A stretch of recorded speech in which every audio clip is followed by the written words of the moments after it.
عذاب آیا بھی کیوں ہے یہ؟ سرعام گناہ، زنا عام، شراب عام، بد نگاہی عام، علماء کے خلاف باتیں کرنا، دینداروں کے خلاف باتیں کرنا۔ ہمیں گناہ کرنے کے بعد احساس گناہ ہے کہ ہم نے کیا کر لیا؟ ہوا کبھی ہمیں احساس کہ ہم گناہ کرنے کے بعد احساس کبھی ہوا کہ یار میں نے بہت بڑی غلطی کر لی ہے، یار مجھے گناہ نہیں کرنا چاہیے تھا؟ کتنی زندگی ہوگی نمازیں قضا کرتے کرتے۔ سوچو ذرا، خدا نخواستہ بغیر توبہ کے ابھی موت آ گئی تو پھر انجام کیا ہوگا؟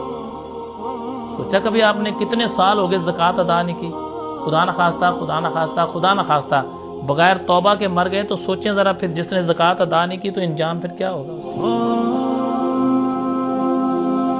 سوچیں ذرا، جو بندہ شراب پیتا ہے، شراب کا عادی ہے، ہر وقت نشے کی حالت میں رہتا ہے، اپنے مالک کی بارگاہ میں معافی مانگے، توبہ کریں اللہ کی بارگاہ میں، اللہ تعالیٰ سے معافی مانگیں کہ اللہ تو ہمارے گناہ معاف کر دے۔